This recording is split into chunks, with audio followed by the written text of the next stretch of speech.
اب انہوں نے کہہ دیا انشاءاللہ تو معاملہ آسان ہو گیا۔ اب پھر سوال کیا تو اس کا جواب آیا کہ گائے ہو ایسی اس سے محنت کا کام نہ لیا کرو، بگارگی کا کام نہ لیا کرو۔ گائے سے دو ہی کام لیے جاتے ہیں، نہ اس سے ہل جوتا گیا ہو، نہ کنویں پہ رہٹ کے طور پہ اس سے پانی طلب کیا گیا ہو، استعمال نہ ہو۔ لا شیعۃ فیہا، اس میں کوئی عیب نہ ہو۔ اور آنا چاہیے وہ کہنے لگے اب آپ ٹھیک بات کو واضح کر دیا آپ نے، تو اللہ تعالیٰ فرما رہے ہیں یہ میرے نبی کی طرف نسبت کر رہے ہو، ٹھیک میرا نبی تو شروع سے ٹھیک کہہ رہا تھا۔ فذبحوہا، انہوں نے ذبح تو کر دیا مگر کرنے کے قریب نہیں تھے، نیت نہیں تھی۔ اب وہ گائے کو تلاش کرنے لگے، گائے نہ ملی۔ جو مطلوبہ مقدار پہ شرائط والی گائے، ادھر اللہ کا نظام دیکھے ایک نیک آدمی تھا، اس کا ایک بیٹا، ایک بیوی اور ایک گائے کا بچڑا تھا، بیمار، اکیلا بیچارہ دیہات میں رہتا تھا، بیٹا بڑا خادم تھا۔ اس سے حضرات نے دو روایتیں اس پہ لکھی ہیں، دو خوبیاں، باپ کا بڑا فرما بردار، تو اس کی خدمت سے متاثر ہو کے والد نے دعا کی اے اللہ میرے بعد میرے بیٹے کو محروم نہ کرنا، اس کو خوشحالی دے۔ جب اس کی اگر سیوے نہ دے، اس کی خدمت میں ایک واقعہ لکھا ہے کہ ایک ہیرے کا تاجر آیا، اس نے کہا مارکیٹ میں اس کی قیمت 1 لاکھ ہے، تم اس کے دار دے دو۔ اس نے کہا میرے والد صاحب آرام کر رہے ہیں، میں ایسے دار نہیں دوں گا، وہ جاگیں گے، پھر اسے پوچھو جگا لو، ان کا جگانا میں نے آرام۔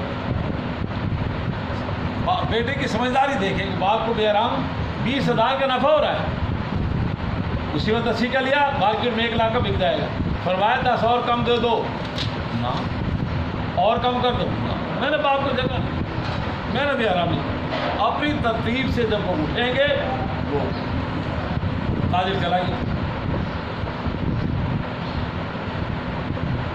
گردش ایام میں والد صاحب فوت ہو گئے، اب والدہ کی خدمت میں لگی۔ ایک فرشتے آئے، اس سے رضا لکھا ہے، انہوں نے کہا یہ گائے کا بچڑا ہے تمہارے پاس، یہ 2 روپے میں 2 روپے دعا نے مجھے بھیج دیا۔ اس نے کہا یہ مسئلہ تو والدہ کی جا سے بدل، والدہ آرام فرما رہے، جگہ لو، ان کی جگہ نہ میں آرام نہیں، 4 روپے لے لو۔ اب پہلے تو وہ انسان تھا تاجر، اب یہ فرشتہ، اس نے قیمت بڑھاتا گیا۔ اس نے کہا جناب علی دانے فقیر میں اپنی والدہ محترمہ کو میں نے بھی آرام نہیں کیا۔ وہ فرشتے نے دعا دی کہ اللہ تعالیٰ تمہیں اس میں خیر بدل، وہ بھی چل۔ اب ادھر سے انہوں نے جو بچڑی کی رٹ لگائی، تو اللہ کی طرف سے جو شرائط آئی تلاش کرنا شروع کی، تلاش کرتے کرتے کرتے اس بچے کے پاس اس نے کہا فروخت کر دوں گا، قیمت لوں گا مرضی، دام میری مرضی کو کر لو۔ فرمایا اس کو سونے میں توڑ کے دے دو، یہ ہر نہ مہنگا نہ لو، چیز میری ہے، میری مرضی۔ انہوں نے موسیٰ کلیم علیہ الصلوۃ والتسلیم کو بتلایا کہ بچڑا تو مل گیا ہے، جو شرائط سے ساری پائی جاتی ہے اس میں، مگر مالک بیچ نہیں رہا۔ بلایا نوجوان دے دو یہ، فرمایا آپ یہ بتائیں شرعاً میں اس کا مالک ہوں، مجھے حق ہے اس کا بیچنا نہ بیچنا، اور میرا ڈیمانڈ یہ میرا حق ہے، میں اپنا حق پورا کرتا ہوں۔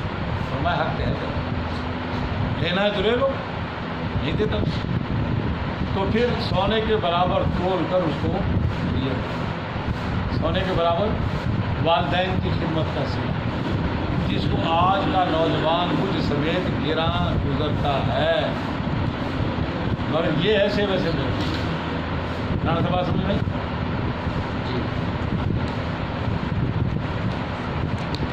اس میں مجھے یاد آیا شیخ محمد حسن دیوبندی رحمۃ اللہ علیہ کا واقعہ، میں نے اپنے بڑوں سے واقعہ سنا ہے، بزرگوں سے۔ مولانا مملوک علی کے شاگرد ہیں، دارالعلوم دیوبند کے سب سے پہلے طالب علم محمود، بعد میں زمانے نے ان کو خطاب دیا شیخ الہند کا۔ ان کے شاگردوں میں کون ہے؟ مفتی کفایت اللہ بر صغیر کا بڑا مفتی۔ ان کے شاگردوں میں کون ہے؟ مولانا اشرف علی تھانوی، بر صغیر میں اس کے پائے کا پیر نہیں، اس کے پائے کا مصنف اور مؤلف بھی نہیں، 1200 کتابوں کے لگ بھگ مصنف اور مؤلف، ان میں قرآن کی تفسیر سے لے کے بیشتی زبر جیسی کتابیں۔ ہاں اور ان کے شاگردوں میں مولانا الیاس رحمۃ اللہ علیہ بانی تبلیغی جماعت. اب ان کا یہ کام کسی سے ڈھکا چھپا ہے. کتنا بڑا اللہ نے کام کیا. اس پلیٹ فارم پہ کتنے لوگ نو مسلم ہیں, کتنے لوگ فاسق و فاجر توبہ کر کے نیک صالح بنے, کتب غوث عبدال بنے مولانا الیاس رحمۃ. اور ان کے طلاب ادامے سے شیخ العرب والاعظم مولانا حسین احمد مدنی ہیں, انہیں کی شاگرد 17 سال جنہوں نے روزہ رسول میں درس حدیث دی. 16,000 سے زیادہ ان سے بخاری پڑھنے والے طالب علم.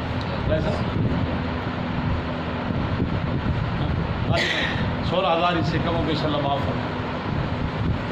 اور اتنا بڑا آدمی مولانا مملوک علی رحمۃ اللہ علیہ پیران ثانی میں سے, ان کو اسحان پیچس کی تکلیف ہو. حضرت زمانہ طالب علم میں شاگردی پہ تھے, شاگرد ان کی خدمت پہ تھے, تو اٹھا کے لے جاتے ان کو باتھ روم تک. ایک دفعہ نکاحت اتنی کمزور ہوگی, فرمایا مجھ میں وہاں تک جانے کی شکت نہیں, میری چارپائی کے قریب پردہ کرتا. وہیں پہ آپ نے قضا حاجت فرمائی. اس کے بعد فرمایا شیخ الہند کو, اس وقت تو شیخ الہند نہ تھے, محمود کو, محمود ایسا کرو باہر سے بھنگی کو لے آؤ, یہ گندگی غلاظت صاف کر لے گا, آنے والوں کے لیے بو ہے, اور بیٹے اب جسم ساتھ نہیں دے رہا, نکاحت اتنی ہوگی کمزور ہو. مولانا محمود فرمانے لگے حضرت کیوں خیر, وہ گندگی صاف کر دے. فرمایا آپ کا محمود آپ کا بھنگی تو ہے, میں جو محمود موجود ہوں, میرے ہوتے ہیں بھنگی کو لانے کی کیا ضرورت ہے. اور اسی طرح پھر اس گندگی پہ مٹی وغیرہ ڈالی جو صاف کرنے کا طریقہ ہوتا ہے. یا تو میں دیکھا نا بچہ پخانہ کر دیتا ہے تو مائیں اس پر آگ ڈالتی ہے, پھر اس کو رمبے سے اٹھاتی ہے, وہ گندگی مٹی مل کے اس کی بو بھی ظاہر ہو جاتی ہے, کیفیت اس کو اٹھانا بھی آسان ہو جاتا ہے. اس طرح سے باہر اس کو اٹھایا, پھر پانی سے دھو دیا. تو فرمایا محمود وہ جگہ صاف کر دی کہ ہاں استاد جی میں نے صاف کی. فرمایا مجھے لٹا دو, چارپائی پہ لیٹے ہوئے تھے, مجھے تھوڑا سہارا دو. اور اس کے بعد سہارا دے کے کبھی بیشی اللہ معاف فرمایا, میں نے اپنے بڑوں سے سنائے واقعہ. عام سا لفظ تو ہم سنتے رہتے ہیں, سیوے سے بیوہ ہے, اس کی گہرائی کا ہمیں پتہ نہیں کیسے سیوا ہے, کیا بیوہ ہوتا ہے. مجھے لفظ سنے ہوئے ہیں, پنجابی کا لفظ ہمیں اس کے معنی بھی نہیں آتا. معنی کا مطلب مفہوم نہیں آتا, گہرائی نہیں آتی. یہ ہے گہرائی جو میں بیان کرنے لگا. تو تھوڑا سا سہارا لے کے نگاہ آسمان کی طرف کی اور یوں ہاتھ اٹھائے. فرمایا ہے میرے اللہ میں تہی دست و دامن ہوں, فقیر ہوں, خالی ہاتھ ہوں, میرے اس محمود کو نواز دے. تو تہی دست و دامن نہیں ہے, تو خالی نہیں ہے, تیرے خزانے تو لپلپ بھرے پڑے ہیں. یا اللہ تجھ سے درخواست کر رہا ہوں. اتنے خدمت کی انتہا کر دی اس بچے نے, اتنی عقیدت اور اتنی محبت اور اتنا میری خدمت میں تواضع میں اتنا گر گیا ہے. یا اللہ تو اس کو معلوم رکھ. تو پھر لوگوں نے دیکھا ایک زمانہ آیا جب لوگ ان کو شیخ الہند کہتے تھے, اور ایسی بڑی ٹیم جماعت اللہ نے ان کی دی. ان کے شاگردوں میں حضرت خان بھی, ان کے شاگردوں مفتی کفایت اللہ, جو فرمایا کرتے تھے سیاست میرے گھر کی لونڈی ہے. مفتی کفایت اللہ, ہم نے چونکہ نقابوں کو پڑھا نہیں ہے, میں نے بھی نہیں پڑھا تفصیل سے, اساتذہ سے ذرا سا سنا ہے تو ہمیں پتا ہے یہ کون لوگ تھے. یہ اتنے بڑے لوگ تھے کہ جب دارالعلوم دیوبند میں پہلی دفعہ دستار بندی کی باری آئی تو پہلے فضراء یہ 6 لوگ تھے. انہوں نے رائے صاحب آپ کے علم اضافے کے لیے واقعہ جو میں نے استادوں سے سنا, فرمان لگے دارالعلوم دیوبند کی کمیٹی نے باڈی نے فیصلہ کیا کہ سالانہ جلسہ ہوگا جن کی دستار بندی ہوگی. تمام علماء نے کہا کہ دیوبند کی شان تو بہت بلند و بالا ہے, ہمارے استادوں کی, ہم نالائق ہیں, تو ہمیں دستار بندی کراتے ہوئے شرم آ رہا ہے. دارالعلوم پہ انگلی اٹھے گی یہ نالائق ہے. تو متکلم رکھا تھا تھانوی رحمۃ اللہ علیہ, شیخ الہند رحمۃ اللہ علیہ سے. فرمایا حضرت ہم تو نالائق لوگ ہیں, ہماری کیا آپ دستار بندی کریں گے, لوگ کیا کہیں گے. یہ ہے کثرت نفسی ہے نا. بعض لوگ کثرت نفسی کا مطلب بھی بڑا غلط لے لیتے ہیں. دارالعلوم دیوبند کا ایک فاضل تھا جو طویل عرصے مولانا وفاق المدارس کے صدر رہے, مولانا سلیم اللہ خان صاحب. کتنے بڑے آدمی تھے. رائے صاحب علم کی دنیا میں سمندر تھے, بہت بڑے عالم. یہ لاہور کا میں واقعہ تفصیل میں نہیں جاؤں گا. لاہور میں ایک ان کے شاگرد آئے ہوئے تو شاگرد نے اپنی انتظامیہ سے کہا کہ میں حضرتوں کو بلا لیتا ہوں تو حضرت شوکت فرمائیں کہ ان کا بیان ہو جائے. وہ اتنے بڑے حضرتوں نے کثرت نفسی کرتے ہوئے گفتگو کا آغاز کیا کہ بھائی یہ آپ کے خطیب نے میرا لمبا تعارف کرا دیا, میں تو ایک ادنا طالب علم, میں تو ادنا معذرت بیان کر کے چلے گئے. وہ انتظامیہ کے صدر صاحب کہنے لگے مولانا تجھے چھوٹ کو تھوڑے استاد کے اندر شاگرد نے تجھے کہنا بڑا مولانا نے تو کثرت نفسی کرتے کو آتا. ہر آدمی یہی سمجھے کہ میں آخری سانس تک طالب علم ہی ہوں, اس لیے کہ علم کی تو انتہا نہیں ہے. انہوں نے یہ کہا تھا کہ میں طالب علم ہوں بے ایمان ہے، اس معنی میں نہیں کہ تمہارے خطیب سے بھی چھوٹا ہوں میں. وہ مولوی صاحب تو بیچارے جناب گردہ میں پھنس گئے. انہوں نے کہا جناب جی اگر استاد جی سچا تسی چھوٹے، تسی سچے استاد چھوٹا. دونوں گل تو مولوی صاحب یہ گل ہے تو جواب نہیں تو اسی فارغ کرنا تو جناب بھی جھوٹ بولنا ہے. تو یہ آپ کثیر نفسی کا مطلب نہیں سمجھتے. حضرت تھانوی رحمۃ اللہ علیہ یہی فرما رہے تھے کہ استادوں کی شان بہت بلند و بالا ہے، اس نسبت کے معیار کے ہم شاگرد نہیں ہیں. تو انہوں نے کہا کہ ہماری دستار بندی ملتوی ہوتا ہے. شیخ الہند رحمۃ اللہ علیہ جن کو استاد کی دعا تھی فرمانے لگے بیٹے تمہارا ذوق تو یہی ہونا چاہیے تواضع کا کہ ہم استادوں کے مقابلے میں ہماری حیثیت کم ہے، باقی شورا فیصلہ کر چکی ہے، ہم آپ کی دستار بندی کریں گے. اور فرمایا جب تک ہم زندہ ہیں تمہیں کوئی نہیں جانتا، جب ہم دنیا سے چلے جائیں گے پھر تمہارا علم کا سورج طلوع ہوگا، پھر تمہارا ہی نام ہوگا، تمہارا ہی نام. جب تک ہم زندہ ہیں اس وقت تو تمہیں لوگ نہیں جانتے. تو پھر بر صغیر نے دیکھا کہ شیخ الہند کے بعد حسین احمد مدنی کے علم کا سورج طلوع ہوا اور الیاس رحمۃ اللہ علیہ کا علم سورج طلوع ہوا. پھر لوگ انہیں کو آج تک بھی یاد کرتے ہیں کتنے بڑے لوگ تھے. خیر تو بات چلی تھی خدمت سے. تو اس بچے نے والد محترم کی بھی خدمت کی اور والدہ والدہ کی بھی. تو سیوے سے میوہ سلا کیا ملا؟ ادھر وہ ڈھیر چالیاں کر رہے تھے سوالات، ادھر سے اللہ تعالیٰ نے اس بچے کو نوازنا. یہ لو بھائی اگر ایسا کرنا ہے. تو پھر موسیٰ کلیم نے فیصلہ دے دیا بھی بچڑا لے آؤ خرید کے، آپ نے مسئلہ حل کرنا ہے. وہ جمع کہتا ہے تو بچڑے کو سونے میں تول کے اتنا اس کو سونے کے برابر وہ بچڑے کے برابر سونا دیا اور بچڑا دیا. اب لے آئے. اب مسئلہ کیا تھا بھائی قتل تم نفسا فقتلتم، تم نے ایک جان کو قتل کیا اور ایک دوسرے پہ الزام لگانے لگے. جس کو تم چھپا رہے تھے اللہ اس کو ظاہر کرنا چاہتا تھا. فرمایا اس کا گوشت کا کچھ حصہ مقتول کے جسم کے ساتھ لگا. اب بعض نے کہا وہ زبان کا حصہ تھا، بعض کہتے ہیں دل کا حصہ تھا، بعض کہتے ہیں ران کا حصہ تھا. اس نے وضاحت فرماتے ہیں اس بحث میں پڑھنے کی کیا ضرورت ہے. بلانا تو اللہ نہ تھا، نہ زبان کا ٹکڑا اس میں طاقت ہے، نہ دل کے ٹکڑے میں بلانے کی طاقت ہے. بلانے کی طاقت تو اس میں ہے جس اللہ نے کہا کہ لاٹھی مارو 12 دریا بن گئے، دریا میں 12 رستے بن گئے. جس اللہ نے کہا پتھر میں عصا مارو اس میں 12 چشمے بن گئے. اور جس اللہ نے صاحبان کو بادل بنا دیا، من و صلبہ کو اتارا. قدرت اس کی کار فرما ہوگی. اس بحث کو پڑھنے کی کیا ضرورت ہے؟ گوشت کا کون سا ٹکڑا تھا؟ وہ اس کو لگایا، لگانے کے بعد وہ اٹھ کے بیٹھا اور اس نے کہا میرا قاتل پڑا اور اس لیے سے مجھے قتل. اب اللہ تعالیٰ فرما رہے آگے قیامت تک آنے والے انسانوں کو کذالک یحیی اللہ الموتیٰ، اسی طرح ہم مردوں کو زندہ کریں گے. جس طرح اس مردے کو ہم نے زندہ، اسی طرح ہم مردوں کو. یہاں فقہا نے وہ رائے صاحب آپ کے ذوق کی بات، دلائل کی اور عدلیہ کی بات. اور جب ایک آدمی اپنے وارث ہی ایک شخص مورثہ میں سے کسی کو قتل کر دے تو قاتل پھر جائیداد کا وارث ہے. لا یرث القاتل لمقتول، مقتول کا قاتل اس کی جائیداد کا وارث ہے. اب اس کا ذوق یہ تھا بھتیجے کا ہم جائیداد کا مالک بھی بن جاؤں گا اور گمنام جگہ جہاں پہ قتل ہے وہاں کے سے ہم دیت لیں گے.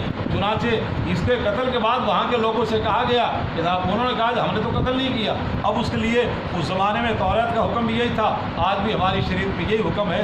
اگر کوئی مقتول کی لاش کسی گاؤں سے ملے تو وہاں کے 50 معتبر آدمیوں کو بلایا جائے، ان سے قسم لی جائے کہ ہم اس کے قاتل بھی نہیں، ہمیں قاتل بھی معلوم نہیں. لہذا قصاص سے وہ بچائیں گے، اس گاؤں سے دیت لیا جائے تاکہ مسلمان چوکن میں زندگی گزارے.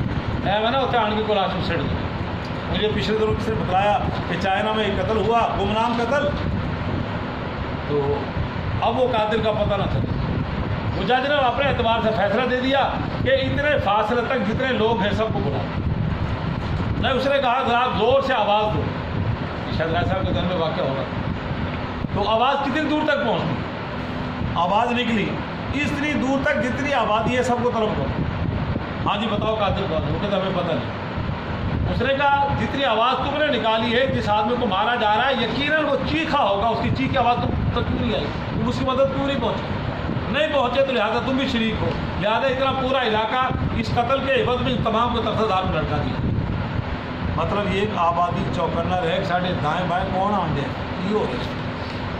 وغیرہ جب قتل ہو جائے گا لاش ملے گی تو دیت میں پیسے دینے پڑیں گے. پوری آبادی پورا علاقہ چاکو چوبندہ ہو کہ مشکوک بندہ تمہارے گھر آ رہا ہے، کون ہے یہ؟ جب بڑے اس پہ نظر رکھتے تھے چوری صاحب پنڈا سے تے قتل چوریاں ڈکیتیاں جدو کہتے سانو کی لگے اسی کیوں برا بنی ہے، پھر لاشاں بھی لبیاں، چوریاں بھی ہوئی، ڈکیتیاں ہوئی۔ شام و شام بندہ کوئی پنڈ چ پھرتا سی، وہ کہتا کون ہے، پوچھ جا کے دیکھ پوچھے کون ہے تو کیوں آیا کنوں ملنا، کہ وہ کہتے سی جناب پنڈ والے چاکو چوبند نے اتنے کہانی نہیں پڑھنی۔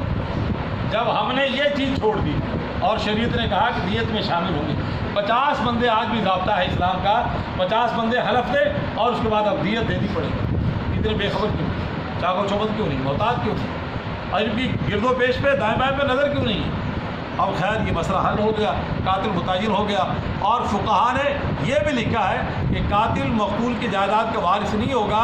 اسی طرح مولانا کوئی مذہب بدل لے تو مذہب بدلنے والے باپ بیٹا دونوں ایک دوسرے کی وراثت سے، اگر ایک شخص کا بیٹا قادیانیت قبول کر لے، اب یہ مر جائے تو اس کی جائیداد کا باپ وارث ہے، باپ اگر قبول کر لے تو بیٹا بھی وارث ہے۔ فرمایا وَإِنْ قَتَلْتُمْ فَقُلْ اضْرِبُوهُ بِبَعْضِهَا، لگاؤ اس کو، اللہ نے زندہ کر دیا، اس نے بتلا دیا، تو اللہ تعالیٰ نے قیامت تک آنے والے انسانوں کو جھنجھوڑا ہے، جس طرح میں نے اس واقعے میں مردے کو زندہ کیا، میری طاقت کار فرما ہے، اسی طرح تمہیں مردہ ہونے کے بعد میں زندہ کروں لال، اور اپنی نشانی دکھلا دی تاکہ تم سب کو۔ آگے فرمایا ثم قست قلوبکم من بعد ذلک، اور ان کو مخاطب کر کے کہا تمہارے دل بہت سخت ہو، دل کی کیفیت تین، اور فقہا نے یہ بھی لکھا ہے دل کیوں سخت ہوتا ہے۔ پہلا سخت ہوتا ہے کہ اس کی آنکھیں وہاں سے آنسو بہنے بند ہو جائیں دل سے، یا از خود دل میں سختی آ جائے، یہ، اور بسا اوقات یہ ہوتا ہے دل کی سختی ہوتی ہے وہ لالچ زیادہ ہے، تو اس کے سامنے کوئی عزیز و قریب روتے رہے وہ ایک دم بھی خرچ کرنے کو تیار ہے، دل اتنا سخت ہے، تو یہ دل کی سختی اللہ کو پسند نہیں ہے۔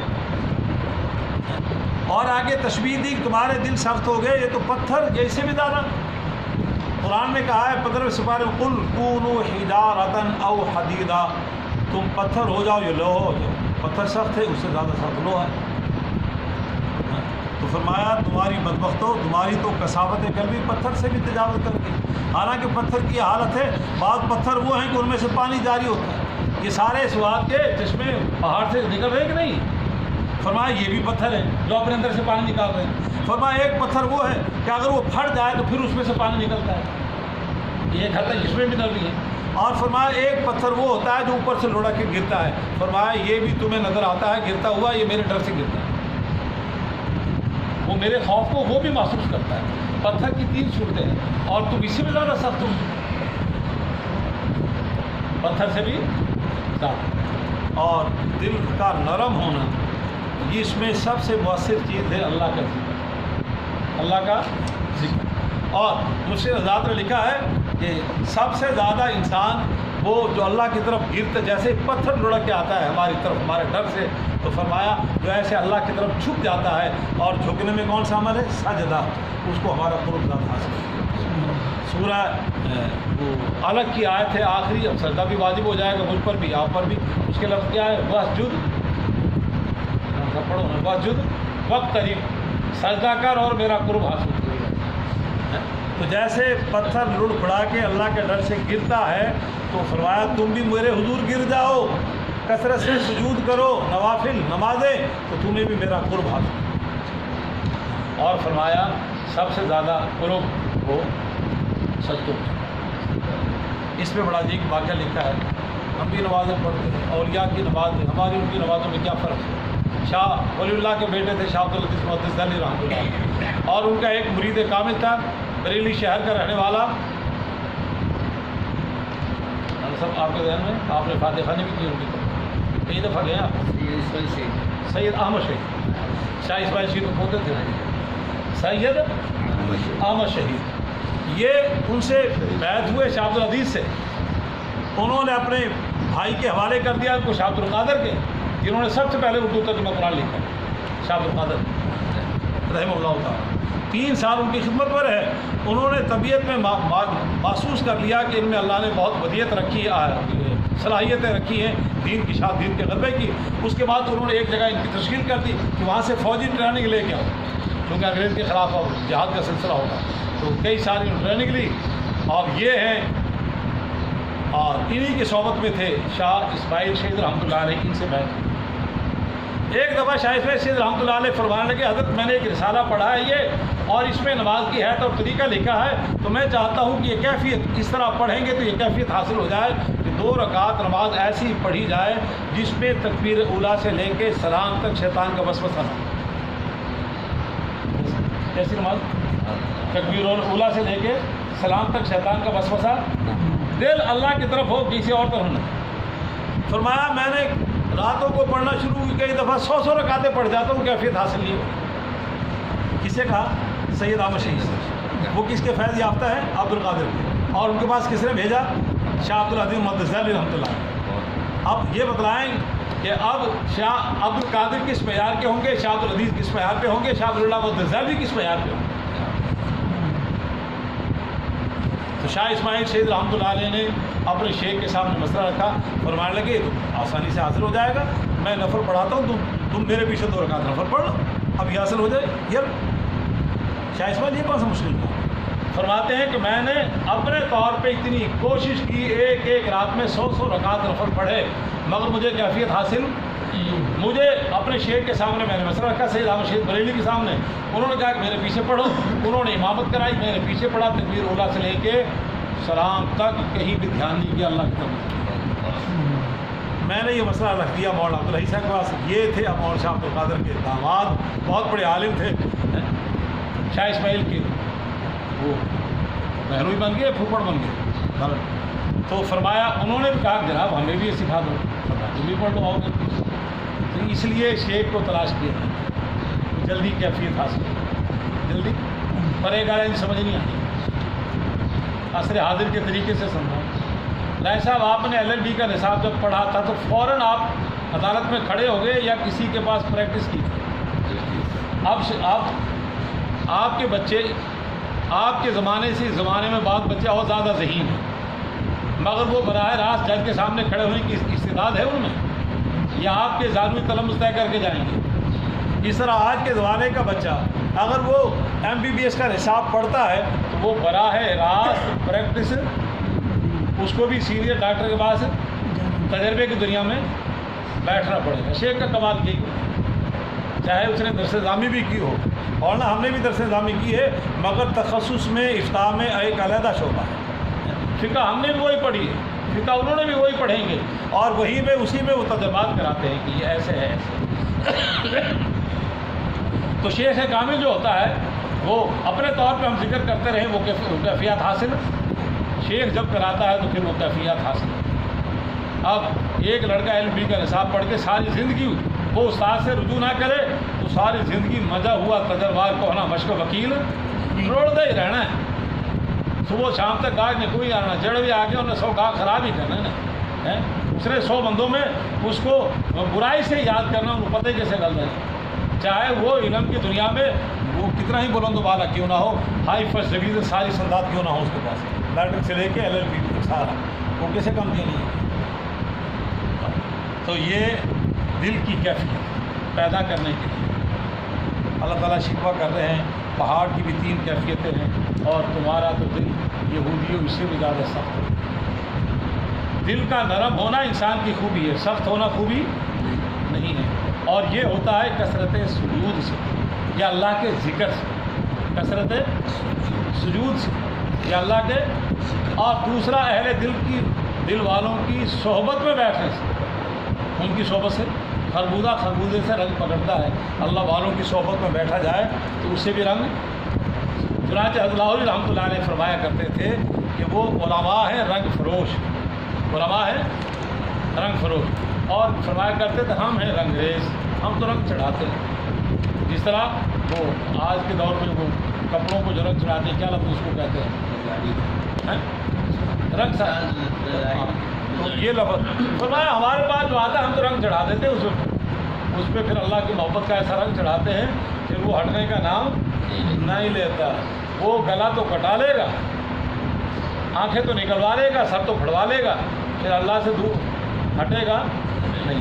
تو فرمایا یہاں پہ کہا کہ لوہا یہ تم تو یہ پتھر سخت ہے، ایک آیت میں کہا لوہا اس سے بھی زیادہ سخت ہے، اور ایک حدیث مبارکہ میں ہے کہ وہ پتھر سے بھی زیادہ سخت ہے لوہا.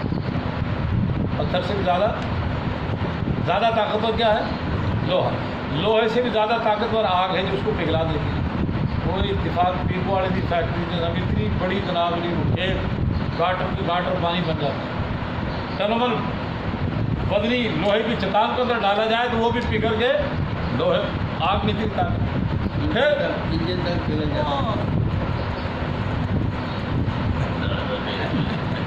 بہت پرانی بات کر لیں گے. اب وہ مفتی صاحب رحمۃ اللہ علیہ نے ہمیں رشیدیہ کے ہمارے سالانہ جلسے میں کہا تھا کہ ہمیں صرف وہ ہاتھ دکھا دو جنہوں نے انجن غائب کیا، وہ ہاتھ کتنے طاقتور ہے. ایک وفاقی وزیر تھا ریلوے کا، اس کے دور میں انجن لاپتہ ہوا. خیر تو وہ انجن بھی لاپتہ ہو جاتے ہیں. آج کل تحفے لاپتہ ہو رہے ہیں. خیر تو فرمایا لوہا بڑا طاقتور ہے، اور لوہے سے بھی زیادہ طاقتور آگ، اور آگ سے بھی زیادہ طاقتور پانی. وہ پانی بجھانے والے کون سا محکمہ وہ آتے ہیں پانی سے بجھاتے ہیں. اور پھر فرمایا کہ پانی سے بھی زیادہ طاقتور، پانی بدلیاں بھری پڑی، ہوا اڑا کے لے جا رہی کہ نہیں؟ ہوا اسے بھی. نبی علیہ السلام نے ارشاد فرمایا کہ اس سے بھی ایک زیادہ طاقتور چیز وہ ہے صدقہ. وہ کیا ہے؟ الحمدللہ الحمدللہ. رمضان شریف میں جو صدقے کے عنوان سے مسلمانوں کی کیفیت اللہ کے لیے سارا سال باقی ہے. یہ سحریاں کرانا، رکھوانا، افطاریاں کرانا، اور مسجدوں میں مدرسوں میں آئیں دائیں بائیں سارا سال جناب بہن کا خیال نہیں آتا. اس وقت بیٹھ کے میاں بیوی کہہ رہے تھے جناب باقی نہیں پتہ کریے کی ہو رہے حالات نے، پر آدھا کیوں ذرا سب یہ کیفیت ہوتی ہے نا صدقے کی. عزیز و قاری میں تلاش کیا جاتا ہے. پھر کہتے ہیں اپنے سارے عزیز سوکھے نے چلیے آپ پنڈ جو کچھ بن رہی ہے اپنی جنم بھومی ہے اتوں تو جناب بھی ابا رہتا ہوں سی لوگ سانو یاد کرن گے دعاواں دین گے چلو پنڈ آئے نے اتنے کوئی جناب بھی قبرستان واسطے کچھ دے آئیے، کوئی ہینڈ پمپ لوا کے آ جائیے، کوئی رسے انہوں کی گلیاں بڑھا لوگ کر رہے ہیں. تو صدقہ اس سے بھی زیادہ طاقت ہے. اور اس آیت پہ استدلال کرتے ہوئے مولانا توجہ مفتی زرولی صاحب نے فرمایا کہ صدقے میں اتنی طاقت ہے، اگر اللہ کا ہاں نظام ہوتا ہے، بنایا نہیں اس نے، اگر ہوتا تو صدقے سے اللہ تعالیٰ مردوں کو زندہ کرتا. صدقہ اتنا طاقت، اگر اللہ نے نظام رکھا نہیں، اگر رکھتے تو صدقہ اتنا بڑا عمل تھا، اسے تم اپنے مردوں کو زندہ کرنا. صدقہ تو یہ میں بتلایا وہ عمل یہ ہمیں کرتے رہنا چاہیے، اور نجات کے لیے کلام کو سب سے. اور صدقہ تبھی ہوگا جب دل نرم ہو. سخت دل تو زکوٰۃ نہیں دیتا، صدقہ کہاں سے دے گا؟ زکوٰۃ تو فرض ہے، حالانکہ سخت اگر دل ہو تو بھائی کو نہیں جاتا، حالانکہ فرض ہے. بہرحال یہ کثافت قلبی ناپسندیدہ چیز ہے اللہ کے ہاں، اور دل کی رقت، دل کا نرم ہونا، آنسوؤں سے آنکھوں سے آنسو جاری ہو جائے، کیفیت ہو جائے.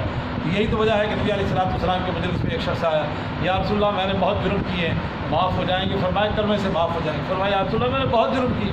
فرمایا میں نے بچی کو زندہ درگور کیا ہے، اتنا بڑا جرم معاف ہو جائے گا؟ وہ واقعہ بیان کر رہا تھا، اللہ کے نبی کا فرمان سنا تھا. اللہ فرمایا یا رسول اللہ، تو فرمایا اوے تیرے سینے میں گوشت کا ٹکڑا نہیں، میں تو تیری بات سن کے میری آنکھوں میں آنسو آ گئے. یہ ہے دل کی نرمی. اللہ ہمیں نصیب، اللہ ہمیں نصیب.